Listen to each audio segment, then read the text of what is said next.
La communauté des Arméniens de Belgique a 100 ans. Qui sont les gens qui vivent à nos côtés? Quels sont leurs métiers? Et comment contribuent-ils à renforcer leur communauté? À l'approche du centenaire,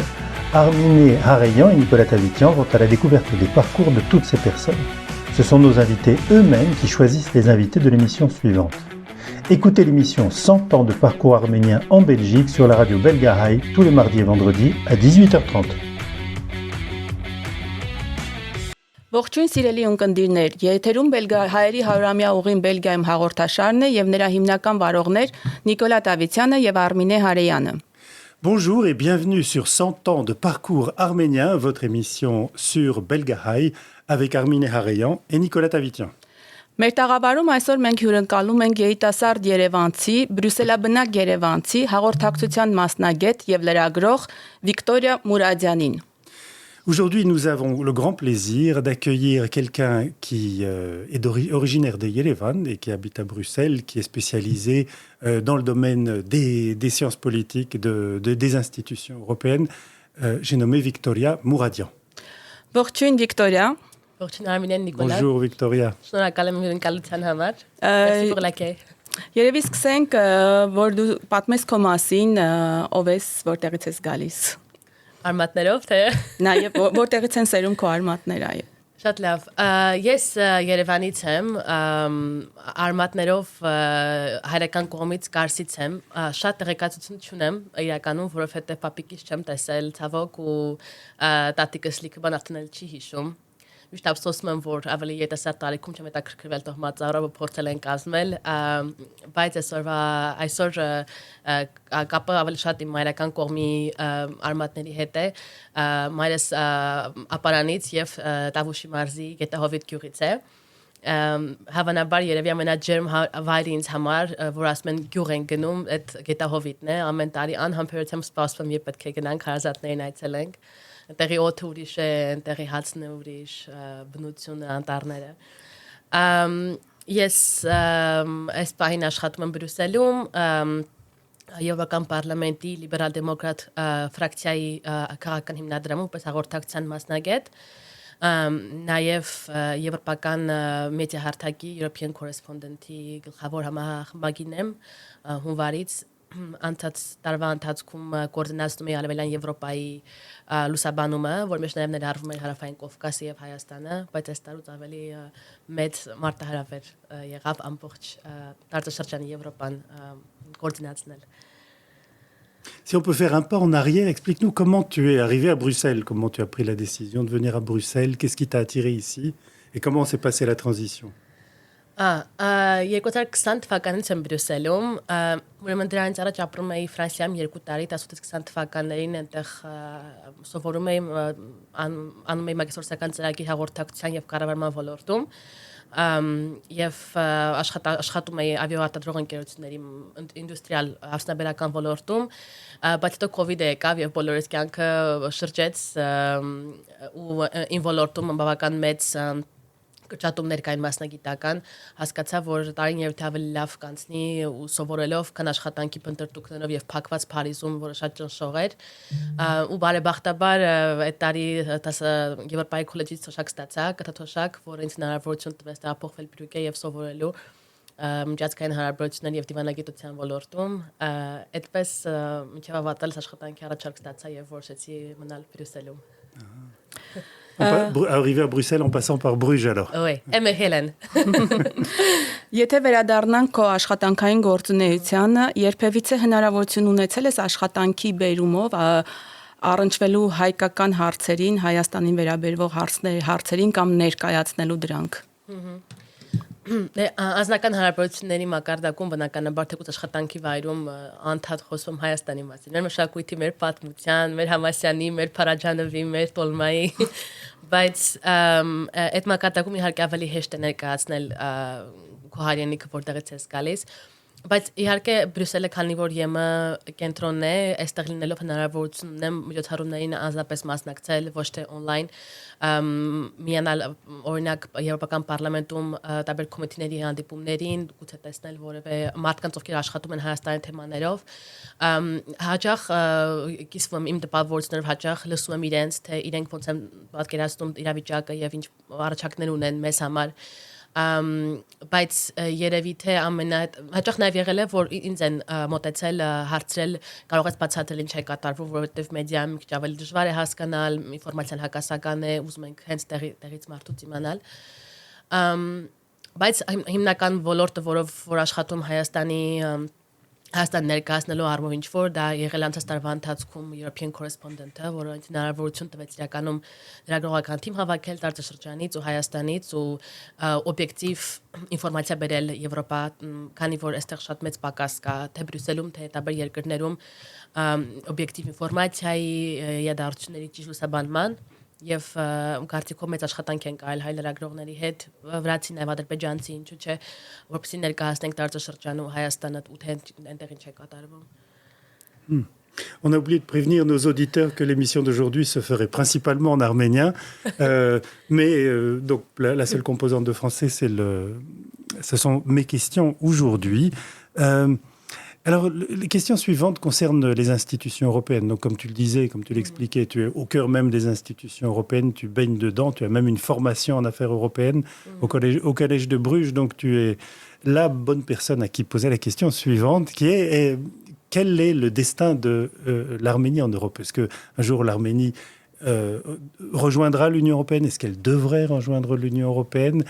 C'est quoi l'Europe pour l'Arménie? L'Europe, on parle d'institutionnel, pas le continent. L'Union européenne et le reste. Այդ հարցին պատասխանել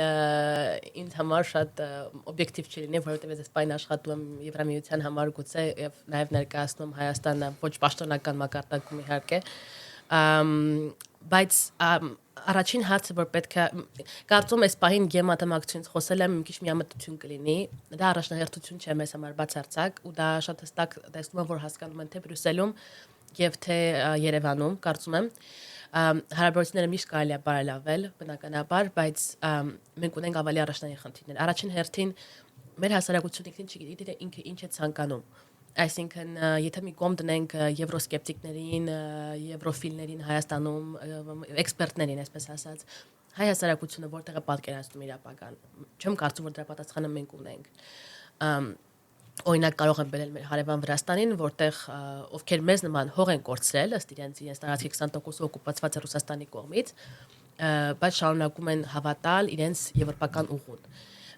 Մեր մոտ այդ գիտակցական մակարդակը դեռ չկա մեր ճշնամիները, մեր գործընկերները անդադար ռոտացիայի են ենթարկվում։ Երկրորդ պատճառը նա է ուղղակի աշխարհագրորեն տարբերությունը այլ արևելյան գործընկերության երկրների, ովքեր որ այսպահին ԵՄ candidate country են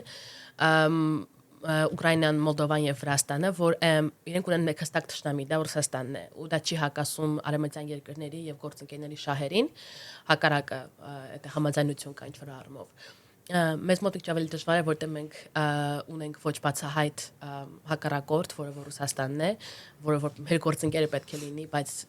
տեսնում ենք, որ բնականաբար չկա նման փորձ եւ ունենք Թուրքիան եւ Ադրբեջանը, ովքեր ում հետ դեր հարաբերությունները անորոշ փուլում են։ Ու մինչև այս հարցը մենք չկարողանանք լուծել, թե արդյոք, որտեվ եթե մենք ուզում ենք դառնալ ԵՄ անդամ երկիր, շատ ենք ուզում, որ լրիվ ընդունելի է ինձ համար, եթե մենք ասենք որպես հասարակություն, մենք ուզում ենք դառնալ ԵՄ անդամ երկիր, պետք է հասկանանք, որ պետք է լինեն զոհաբերություններ։ Չեն կարող միշտ on our terms, չի կարող լինել, որ միշտ մեր պայմաններով լինի, որ համ մեզ հեռու պահենք մեր հարևաններից, համ ԵՄ անդամ դառնանք, ինչ որ բաներ պետք է ընդունել, ինչ որ բաներ պետք է հրաժարվել, այլ բան ստանալու համար։ Ու կարծում սա էլ դեռ գիտակցական մակարդակում մարդկանց մոտ դեռ չի հասել։ Եվ երրորդ պատճառը կարող եմ ասել շատ կարճ, որ իմ կարծիքով մենք պետք է փոխենք պահանջելու հիման վրա մեր արտաքին քաղաքականությունը դեպի տալու։ Մենք պետք է ավելի լինենք նախաձեռնող, պետք է առաջարկենք այն ինչ որ կարող օգտակար լինել ցավոք սրտի այս տարում հասկանալի է, որ առանց որևէ ավելացված արժեքի միջազգային հարաբերություններում շատ դժվար է ինչ-որ բան ստանալ։ Ու եթե չունենք ինչ-որ առաջարկելու, որը նույնպես հնարավոր է, պետք է ստեղծենք։ Դա շատ կարևոր ասպեկտ է։ Այնպես որ միջև անդամակցությունը դեռ երկար քայլեր կան երևի։ Վիկտորիա ջան, դու ասացիր, որ հասարակությունը դեռ պատրաստ չէ անդամագրվելու Եվրոմիությանը, ընդհանրապես մտածելու այդ ուղղությամբ։ Որտեղից պետք է սկսել, ո՞նց պետք է անել, որպեսզի պատրաստել հասարակությանը այդ հարցին։ Կրթություն, դպրոց։ Առաջին հերթին պետք է վերացնել ամբարտավանությունը, որը շատերս ունենք, ու դա մեր դպրոցից հետ մեզ դրված, որ մենք ամենալավն ենք, մենք ամենաճիշտ ենք, մեր արժեքները ամենալավն են ու բոլորը փորձում են մեր արժեքներին վնասել, որ հայ ծնող ամենաջերմ ծնողն է, հայ ընտանիք ամենաամուրն է, կարծիքով շատ շնորհակալ եմ իրականում իմ փորձին, որպեսզի կարողա ինձ հնարավորություն տվել հասկանալ եւ սովորել եւ տեսնել, որ մենք շատ լավն ենք բնականաբար շատ լավն ենք շատերից, բայց երբեք չեն կարող ասել, որ մենք ամենալավն ենք։ Միշտ աճելու տեղ ունենք, սովորելու տեղ լինենք ու երկու բան որ պետք է սովորենք, կարծիքով լինել ավելի համեստ ու լսել ավելի շատ, լսել ու սովորել, ոչ թե միայն խոսել եւ պարտադրել մեր պահանջները, մեր արժեքները։ Եվ լինել շատ համար մեր ոչ թե հանձնվել կեսից մեր ճանապարհը կեսա լինել համար մինչև վերջ գնալ այ ոնց որ մենք տեսնում ենք որ շատ երկրներ մեր նման փոքր երկրներ համառորեն գնում են դեպի իրենց ցանկացած տեսլականը մենք էլ պետք է այդպես անենք բայց տեսնում եմ որ նույնիսկ Հայաստանում երբ որ գնում եմ հաճախ տարվա ընթացքում որ չկա այդ համառությունը ավելի իստմաս փուրքի հայերը ավելի համառ են քան հայաստանցի հայերը Oui, ça ressemble à une leçon de self-help pour les Arméniens. Il faut se remettre en question, il faut avoir des objectifs. Իստիմա պետք է իրականում հաճախ ավելապարզ քայլերը ամենակարևորն են։ Oui. Վերադառնանք մի քիչ մեր համայնքային կյանքին, արդյոք Վիկտորիա քեզ համար կարևոր է ունենալ համայնքային կառույցներ Սփյուռքում։ Իստիմա Հայաստանի նման մեծ Սփյուռքի համար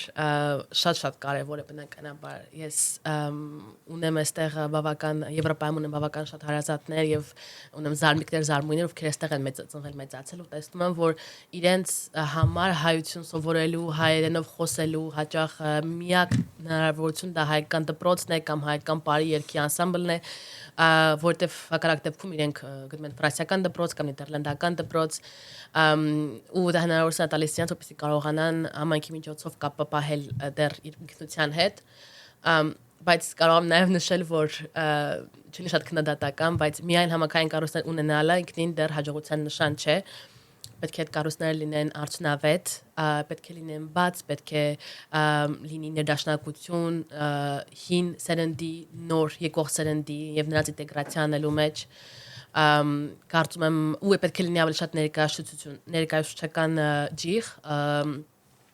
հավասարապես լինենք պահենք մեր ինքնությունը որպես հայ օտար երկրում, բայց նաև լինենք ինտեգրված մեզ հյուրընկալող երկրի եւ հասարակության կառույցներին, միջավայրին, որտեղ միակ տարբերակը հաջողության հասնել որպես համայնք հենց դա է լինել պահել քո ինքնությունը, բայց լինել նաև ինտեգրված։ Et alors, et toi personnellement, par rapport à ces institutions communautaires, quelles sont tes relations, quelle est ton implication, comment est-ce que toi quelles sont tes relations avec les institutions communautaires ou des associations communautaires? Yes, երևի թե դիմացի մեկ երկու տարվա ընթացքում երբ որ նոր էի տեղափոխվել, այնքան զբաղված էի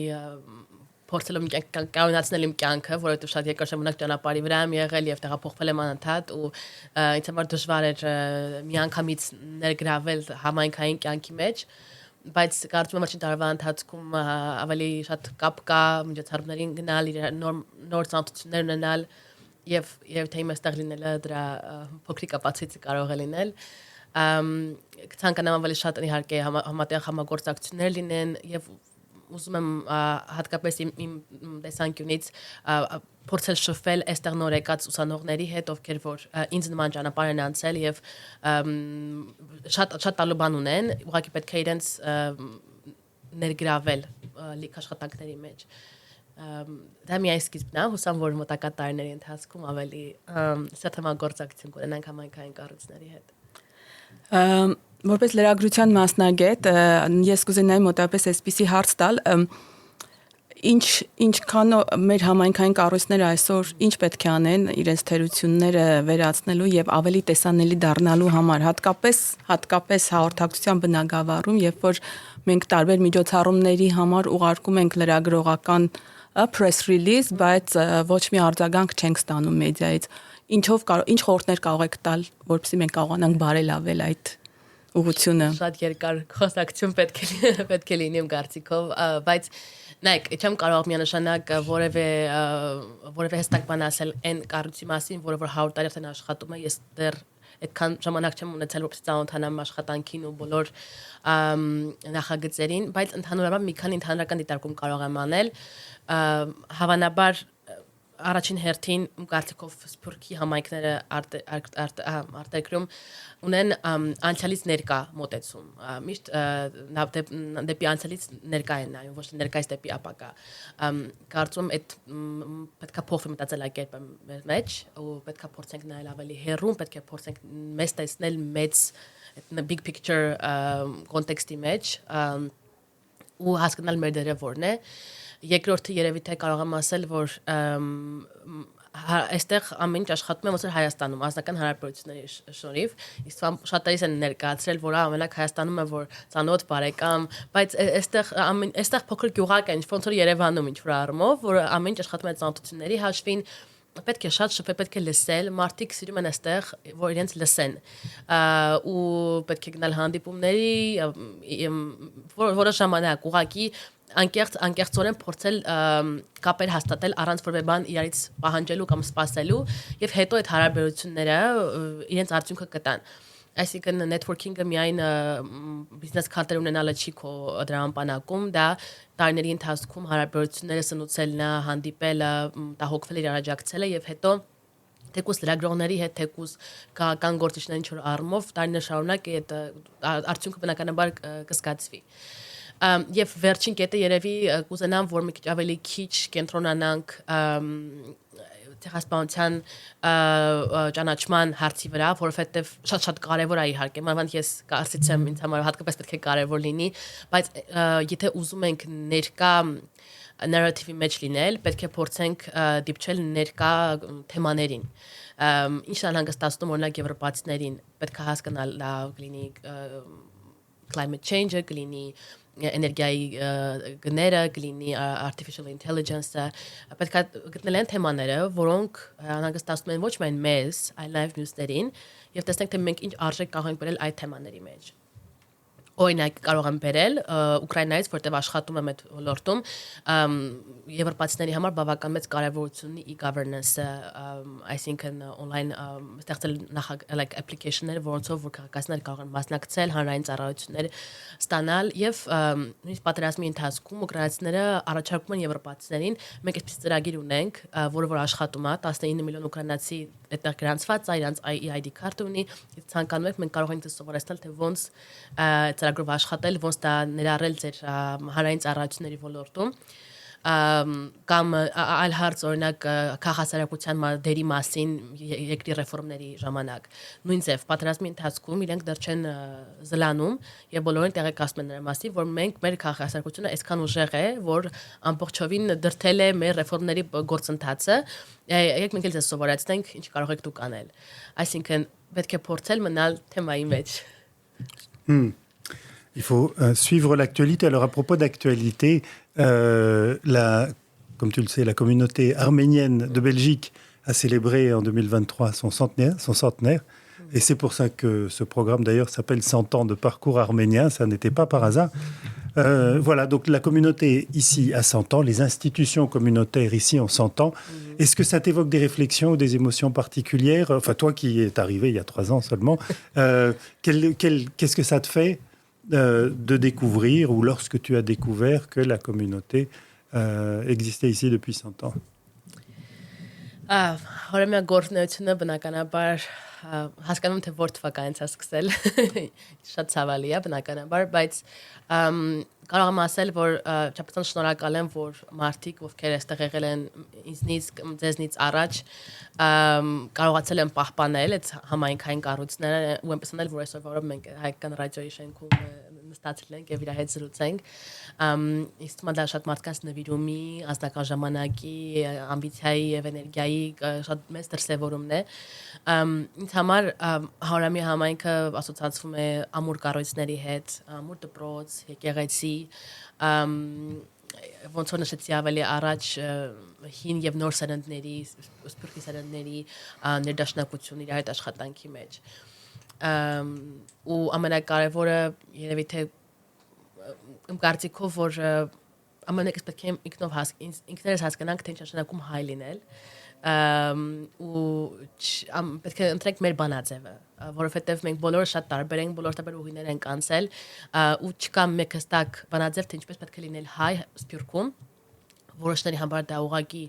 իրեն հասկանուն ունենալն է մյուսների համար դա Կիրակի շաբաթ Կիրակի խորոված անելը եւ ընկերներին դիմավորելը Ասա ճիշտ է շատ ճիշտ է եւ մյուսների համար էլ ուղղակի աշխատանքի կամ աշխատանքից դուրս Հայաստանի համար ինչ որ մի փոքրիկ բան անելը բայց պետք է փորձենք ուղղակի ինքներս մեզ լսել ինչ է մեզ համար հայ լինելը այդ դեպքում արդեն մենք կլինենք ներդաշնակ ինքներս մեր հետ մեր համայնքի հետ եւ մեր ինքնության Վիկտորիա շատ լավ նշեցիր, հա, այդ փոքրիկ հայկականությունը պահպանելու այդ փոքրիկ քայլերը, որ մենք անում ենք, դրանք մեր հայկական ավանդույթներն են։ Բնականաբար, այսպիսի հարց է առաջանում, որն է այն հայկական ավանդույթը, որ ավելի սիրելի է քեզ, քո, այսպես ասեմ, քո սիրած հայկական ավանդույթը, որ դու ցանկանում ես պահել եւ փոխանցել քո հաջորդ սերունդներին։ Հա։ Իմ սիրած հայկական ավանդույթը երևի թե չհանձնվելն է։ Շատ տարօրինակ է հնչում չհանձնվել, բայց իմ կարծիքով շատ լավ բնութագրում է հայերին։ Մենակ մենք չենք, որ ուժեղ ենք եւ չենք հանձնվում, բայց կարծում եմ, որ կամքի ամրությունը, ինչ-որ առումով դիմացկունությունը շատ տարբեր իրավիճակներին հենց եկել է իմ հայ լինելուց ու կուզենամ, որ եթե մի բան կարող եմ փոխանցել իմ ապագա ընտանիքին եւ երեխաներին կլինի հենց դա ամուր լինել, չհանձնվել եւ բնականաբար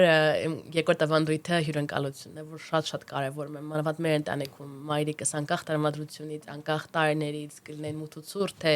լուսավոր եւ ավելի պայծառ միշտ մեր տանը հյուր ընդունելը եղել է ուղղակի տոն ու երբ որ այստեղ նոր է տեղափոխվել ընտրիկ էի պատրաստում եվրոպացի ընկերներիս համար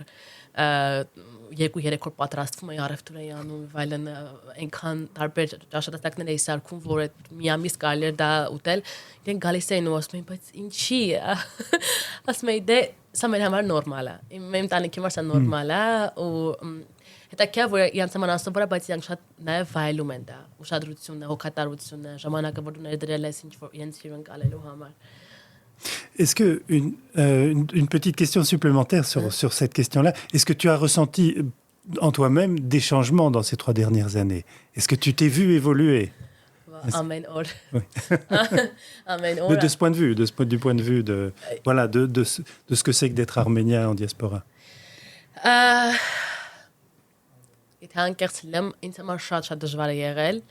Շատ դժվար է եղել, որտեվ սկզբի ժամանակներում ահավոր մեծ դիսոնանս կար այստեղ ֆիզիկապես լինելու, այստեղ միջավայրում ապրելու եւ դրսում Հայաստանի հետ կապված լինելու հետ, բայց իմ կարծիքով պետք է ուղղակի ժամանակի հետ մեկտեղ սովորեցի հասկանալ, որ եթե ուզում ենք արդյունավետ լինել, լավ գործանել Հայաստանի համար, ինչպես նաև դրա արդյունքում լրիվ չզոհաբերել մեր կյանքը, որովհետև մենք ամեն դեպքում ապրում ենք մի կյանք, ուզում ենք ինչ-որ բանի հասնել, մենք ունենք մեր անձնական նախընտրությունները, ունենք մեր ավելի մորալ բարոյական նախընտրությունները, պետք է փորձել գտնել բալանս, հայ լինելու եւ ընդհանրապես քաղաքացի, լավ մարդ լինելու մեջ։ Oui, alors pour terminer, la question traditionnelle que nous posons toujours, pour la prochaine émission, est-ce que tu voudrais nous proposer un invité? Est-ce que tu as une suggestion? Եթե կուզենամ առաջարկել Էմային Արողոսյան, Էմայի հետ ծանոթացել եմ համայնքի միջոցառումների ընթացքում, ինչը արդեն շատ լավ դրական նշան է, ու միշտ անում եմ իր աշխատանքային էթիկայով, իր էներգիայով, կարծում եմ, որ այստեղ Հայաստանի հետ իմ կապը պահելու համար այդ էներգիա ստանալու համար ամենակարևոր անձանցից մեկն է իմ ավելի երկար է այստեղ ապրում քան ես բայց շատ շնորհակալ եմ որ հենց սկզբից միանգամից ինչ որ առումով բաց եղավ ու փորձեց ինձ օգնել գտնել ինքս ինձ Բելգիայում այնպես որ իմ կարծիքով ինքը շատ տակրկի պատմություններ կունենաց այս պատմելու Մենք իհարկե անպայման կփորձենք կապնվել Էմայի հետ եւ հրավիրել իրեն մեր հաջորդ հաղորդումների ընթացքում։ Սիրելի ունկնդիրներ, եւս մեկ հաղորդում մոտեցավ իր ավարտին։ Այսօր մենք բացահայտեցինք Վիկտորիա Մուրադյանին։ Գրեք մեզ ձեր տպավորությունների մասին, կիսվեք նաեւ ձեր առաջարկություններով Belgahai Facebook-յան էջին կամ Santan de Parcours Arménien @gmail.com հասցեով։ Իսկ մենք ձեզ ասում ենք ցտեսություն, դուք մնացեք եթերում եւ շարունակեք վայելել հայկական խոսքն ու երաժշտությունը։ Ցտեսություն։ Voilà, l'émission se termine. Merci d'avoir été avec nous et surtout avec Victoria Mouradian pour cette émission. N'hésitez pas à nous faire part de vos commentaires et de vos suggestions sur 100 ans de parcours arménien @gmail.com ou sur tous les médias sociaux de Belgahai. Vous nous retrouverez sans difficulté. Et rendez-vous surtout à la prochaine émission avec notre prochain invité. Et à bientôt. La communauté des Arméniens de Belgique a 100 ans. Qui sont les gens qui vivent à nos côtés? Quels sont leurs métiers? Et comment contribuent-ils à renforcer leur communauté? À l'approche du centenaire, Arminé Harayan et Nicolas Tavikian vont à la découverte des parcours de toutes ces personnes. Ce sont nos invités eux-mêmes qui choisissent les invités de l'émission suivante. Écoutez l'émission 100 ans de parcours arménien en Belgique sur la radio Belgahai tous les mardis et vendredis à 18h30.